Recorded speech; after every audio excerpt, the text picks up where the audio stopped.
Karena saat putus asa tak bisa menemukan kembali video mesum miliknya, Vicky berjalan lunglai menuju rel kereta api yang bahkan sebentar lagi akan segera menabrak tubuhnya. Namun, Vidya berhasil menyelamatkannya tepat waktu. Kemudian, ia menegaskan kalau tindakan nekat tidaklah akan menyelesaikan masalah. Jika Vicky ingin bertanggung jawab, maka ia harus menebus kembali visi di mereka. Di titik itulah, Vicky berjanji akan mencari jalan keluar itu apapun risikonya. Sementara itu, terungkap fakta mengejutkan. Badas ternyata belum mati, ia hanya koma. Penyebabnya adalah pemukulan oleh seorang rentenir bernama Bulbul dan dua anak buahnya, Sunil dan Seti. Karena Badas tidak mengembalikan uang pinjaman dan malah hidup berfoya-foya. Saat itu, Bulbul menemukan sebuah CD mencurigakan di tas Badas. Demi menghindari masalah, mereka kabur begitu saja. Di masa kini, Bulbul yang kini bekerja sebagai guru yoga mendapat kabar bahwa Badas masih hidup. Jika Badas sadar dan bicara, mereka semua bisa celaka. Bulbul pun memerintahkan Sunil dan Seti untuk menghabisi Badas selamanya, serta menghubungi orang-orang yang ada di dalam video untuk meminta uang tebusan agar rekaman itu tidak disebarluaskan. Seti menelepon rumah Vicky, namun yang mengangkat justru sang kakek. Tanpa basa-basi, Seti meminta uang tebusan dan mengancam akan menyebarkan video jika permintaannya tidak dipenuhi. Kakek kebingungan, mengira yang dimaksud adalah video insiden aneh yang pernah ia alami sendiri. Karena tidak mendapat respons yang jelas, Seti dan Sunil menelepon lagi. Kali ini yang mengangkat adalah Chanda dan Vidya.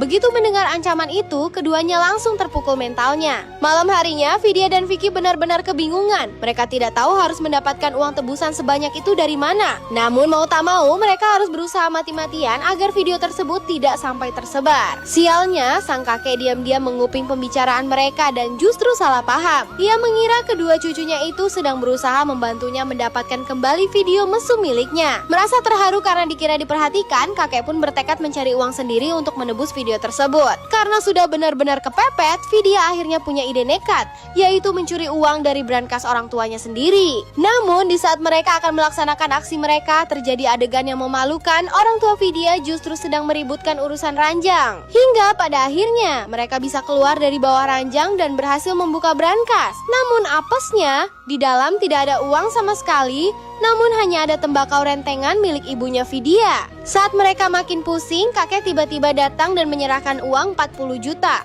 Ia dengan penuh semangat menyuruh mereka segera menebus VCD itu. Vicky dan Vidya pun salah paham, mengira kakek memang perhatian dan rela membantu mereka tanpa tahu kesalahpahaman yang sebenarnya. Sementara itu, Badas yang masih hidup berusaha kabur dari rumah sakit. Namun ia kelimpungan karena polisi dan anak buah Bulbul sudah berjaga. Dalam kepanikan, Badas malah masuk ke kamar mayat dan berpura-pura menjadi jenazah. Apesnya, petugas yang hendak memindahkan mayat justru mabuk, membuat Badas terbentur-bentur hingga pingsan lagi. Di tempat lain, Sukla memohon agar uangnya tidak diambil. Namun Lade yang sudah dibutakan cinta berkata nekat bahwa ia akan menyerahkan seluruh hartanya bahkan jabatannya demi Chanda. Tak lama kemudian Chanda datang dan terkejut karena yang dibawa Lade bukan sekadar uang 40 juta, melainkan satu truk penuh barang. Rupanya Lade mengira uang itu adalah mahar kawin dan mereka hendak kawin lari. Chanda tentu saja menolak mentah-mentah. Namun karena terdesak, ia menjelaskan bahwa ada orang yang meminta uang tebusan agar sebuah video tidak disebarluaskan. Ia sendiri bahkan tidak yakin video apa yang dimaksud. Chanda lalu membuat janji, jika Lade berhasil menangkap pemeras itu, ia akan mempertimbangkan untuk menikah dengannya. Singkat cerita, Vicky dan Vidya tiba di kuburan Belanda sesuai instruksi. Di saat yang sama, Bulbul, Sunil, dan Seti juga datang ke lokasi. Ironisnya, Bulbul yang memilih tempat itu justru ketakutan sendiri. Saat transaksi hendak dilakukan, muncul rombongan pengiring jenazah. Jenazah di dalam peti mati itu tak lain adalah Badas sendiri yang malah ikut join dalam kekacauan. Bulbul mendatangi Vicky dan Vidya untuk meminta uang tebusan. Ia mencoba membuktikan bahwa CD tersebut memang berisi video mereka dengan deskripsi memalukan yang membuat suasana makin tegang. Tak lama kemudian, Lade, Sukla, dan Chanda juga tiba di kuburan itu. Kekacauan mencapai puncaknya saat peti mati terjatuh. Orang yang semula dikira sudah meninggal tiba-tiba siuman. Semua orang panik, jeritan terdengar di mana-mana, dan seluruh rombongan langsung kabur tunggang langgang. Singkatnya, malam itu berubah menjadi kekacauan total. Singkat cerita, Vicky dan Vidya berhasil mendapatkan kembali CD tersebut tanpa harus kehilangan uang sepeser pun. Namun masalah belum selesai. Sang kakek justru meminta CD itu, dan setelah perebutan yang cukup epik, ia menyarankan agar CD tersebut dihancurkan saja.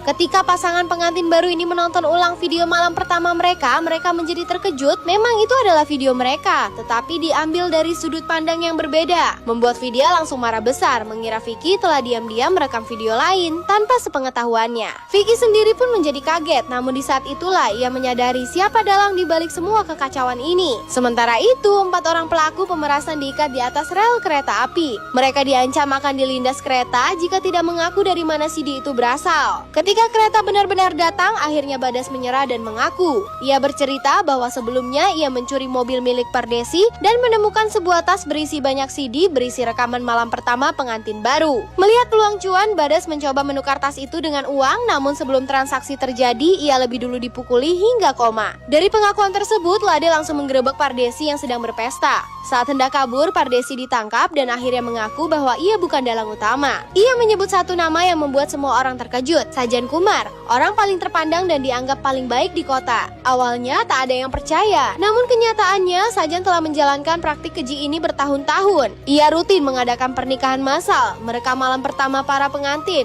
lalu menjual videonya kepada Syekh dari Timur Tengah. Mendapat informasi itu, Lade segera menyamar dan menyusup ke acara nikah massal yang digelar malam itu. Kekacauan dimulai ketika Vicky secara sengaja mengacak nomor kamar para pengantin. Sajan panik mencari kamar putrinya sendiri, Swati, karena takut aksinya terbongkar. Saat Sajan mencoba mematikan semua kamera, ternyata seluruh file video sudah dipindahkan. Ketika kebenaran terungkap di hadapan semua orang, Sajan dipukul dan dipaksa mengakui perbuatannya. Lebih mengejutkan lagi, Swati dan para pengantin lainnya ternyata sudah mengetahui kejahatan Sajan dan hanya berpura-pura. Vidya pun mengamuk, muak melihat kesucian para perempuan diperdagangkan demi uang, terpojok dan dihujat. Sajan akhirnya mengaku bersalah dan menerima hukuman penjara. Di akhir cerita, Lade kembali bertanya pada Canda apakah ia layak menjadi suaminya. Canda mengajak menikah, namun Lade menolak dengan bijak. Ia ingin mereka saling jatuh cinta terlebih dahulu sebelum menikah. Film seolah berakhir, namun ternyata belum. Karena adegan terakhir memperlihatkan tak sengaja menemukan CD asli di kolong tempat tidur. Rupanya saat Badas mencuri VCD dulu, CD itu terlempar dan berpindah tangan hingga terselip di mobil pindahan seseorang. Artinya masalah belum benar-benar selesai. Pasangan koplak ini pun harus kembali mengejar CD pembawa petaka tersebut. Dan film akhirnya pun benar-benar berakhir.